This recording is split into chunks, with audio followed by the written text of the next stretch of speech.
This channel does not promote any violent, harmful, or illegal activities. All content provided by this channel is meant for an educational purpose only. নন্দীগ্রামের সাউথখালী এলাকায় তৃণমূল ছেড়ে ফের বিজেপিতে যোগ দিলেন প্রাক্তন মণ্ডল সভাপতি জয়দেব দাস সহ একাধিক নেতা। 2022 সালে 4 নভেম্বর কুণাল ঘোষের হাত ধরে তৃণমূলে যোগ দিলেও এবার বিরোধী দলনেতা শুভেন্দু অধিকারীর উপস্থিতিতে ঘরে ফেরা ঘটল তাদের।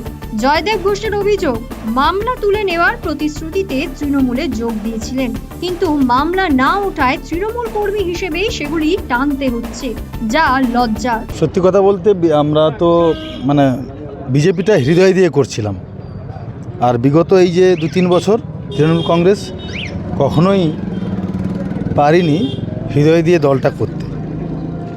তো সবসময়ের জন্য মনের মধ্যে একটা চিন্তা হতো, যেখানে এসছি তারা কতটা আমাদেরকে আপন ভাবে, কতটা গুরুত্ব দেয়, কতটা সম্মান করে। কিন্তু সেই জায়গায় মনে হয়েছে অস্বস্তি বোধ হয়েছে, যে কারণে তারপরেও আমরা তৃণমূল কংগ্রেসে চলে আসার পরেও এলাকার সমস্ত বিজেপি কর্মীদের ভালোবাসা, তাদের আমাদের প্রতি যে সম্মানে ন্যূনতম প্রকোপ পড়েনি। এলাকার সমস্ত বিজেপি কর্মীরা তারপরেও কিন্তু আমাদের প্রতি ভালোবাসা, সম্মান, শ্রদ্ধা, যারা ছোট ছিল এবং বন্ধুত্ব সম্পর্ক, সৌজন্যবোধ ছিল। অথচ তৃণমূল কংগ্রেসে জয়েন করার পরে যে সৌজন্যবোধ বিজেপি কর্মীদের কাছ থেকে পেয়েছি, সেই সৌজন্যবোধ কখনো তৃণমূল কংগ্রেস কর্মীদের কাছ থেকে পাওয়া যায়। অন্যদিকে শুভেন্দু অধিকারী জানান, জয়দেবরা বিজেপিতেই ছিলেন, এবার শুধু ঘরে ফিরলেন। তিনি আরো বলেন, নন্দীগ্রামে কোনো হিন্দু বিজেপির বাইরে থাকবে না। আমাকে জেতানোর পিছনে বিরাট অবদান। মন্ডলে লিড না হলে তো জিততে পারতাম। সোনাচূড়া, গোকুলনগর যেভাবে দুহাত ভরে ফিনিশিং অনেকে করেছে, লড়াই চলছিল, ফাইনাল ফিনিশিং সোনাচূড়া দিয়েছে।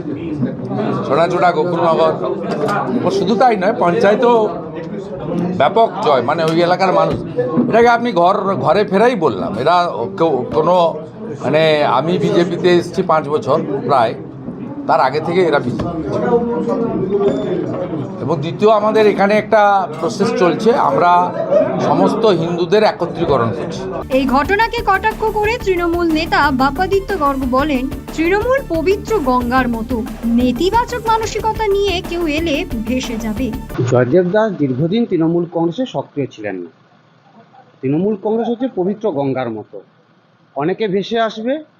যারা পবিত্র মন নিয়ে ভাসবে তারা তৃণমূল কংগ্রেসে আশ্রয় পাবে, আর যারা অপবিত্র মন নিয়ে এবং নেতিবাচক মানসিকতা নিয়ে আসবে, তারা আস্তে আস্তে কিন্তু সময়ের নিয়মে তারা সেই স্রোতের বাইরে চলে যাবে। এটাই হচ্ছে নিয়ম। Bureau report, rising Bangla.